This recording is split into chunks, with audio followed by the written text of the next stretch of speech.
so much. I had to be sure that it had to be forever.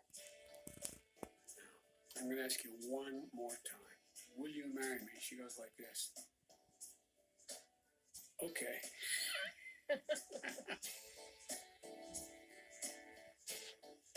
She put us back together. She gave me back my life. She gave us back a family.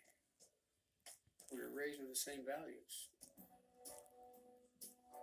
I grew up in Willow Grove, Pennsylvania, right outside of Philly.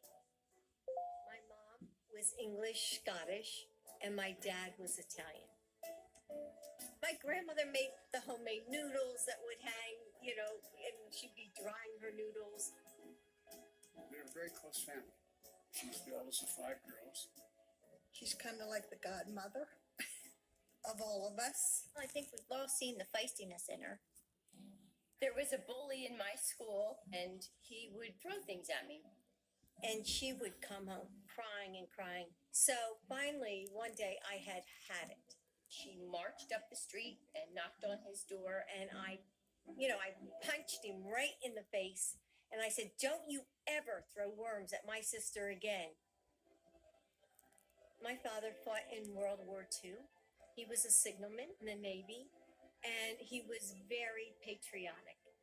He would take us to watch the Blue Angels, and he was so proud.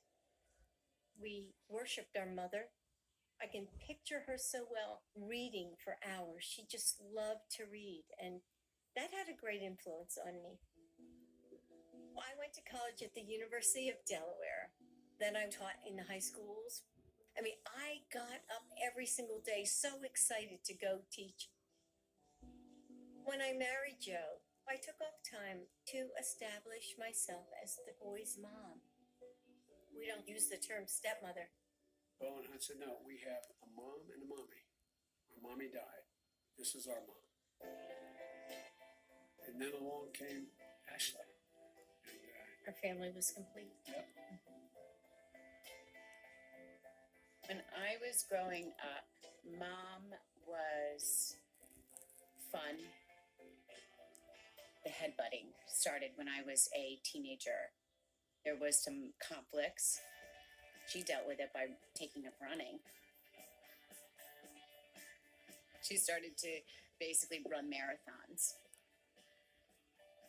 I never, ever doubted that anything she set her mind to, she could do. I got to hand her doctorate degree in education at the University of Delaware. That's all you gotta do. Let's turn it positive so you will pass it. I would say she's not your average grandmother. Yeah.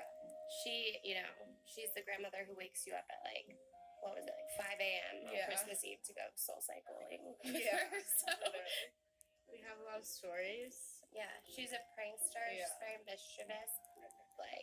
When she goes on a run, sometimes she'll find a dead snake and she'll pick it up and put it in a bag and she'll use it to scare someone. She really strategizes when she is about to pull a prank on someone.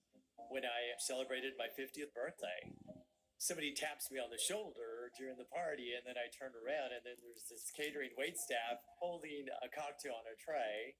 Oh my God, this is Dr. Biden. That's a classic Jill. She wasn't really a Washington person, and I don't think ever imagined herself being part of that. When Joe was elected to vice president, I just thought, hey, I got to step it up here because there are things that I really care about. Having had a father in the military, having a son deployed in Iraq, I saw the need to support military families. Dr. Biden could draw anyone in and they felt like they were talking to an old friend. That is one of her superpowers. When she was second lady, Jill told me that she would like to continue teaching at community college. And I said, that's insane. You cannot possibly do that.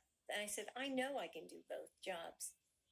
I never saw her on any day of the week where she wasn't carrying a huge stack of papers to grade.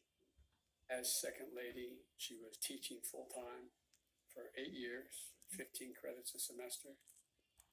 These were students who wanted to be in your classroom, and I saw their tenacity, and they were taking care of children just like I had done. I want to get degree and I want to change my life. And that's how I met Dr. B. She was teaching the class. My colleague said something about Dr. Biden's husband. And I said, who's her husband? I have no clue. I just knew she gave 100% from her energy to the students. She's a great teacher. Teaching is not what Jill does, it's who she is. Jill just simply cares. She cares about other people. When Bo was diagnosed with brain cancer, nobody knew what we were going through. The Secret Service, they're not supposed to react to your life or what you're doing.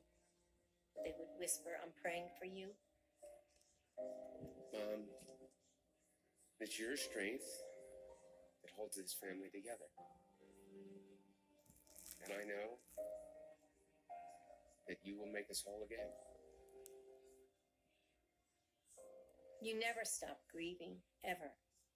But you do have to find purpose. Please welcome my husband, Joe Biden. Running for president is too tough to not be together. The future First Lady of the United States. That's right. There you go. I obviously am biased because I love her so much, but if Dr. Biden is our first lady, the country will be getting one of the best humans that we have. Mom will 100% be pulling pranks as First Lady. That's a given. She has been through some really tough things in her own life, and she knows how hard it can be. The American people in their heart know that she fight like hell for them. We all need community. We need to depend on others for our strength. All American families, we all need each other.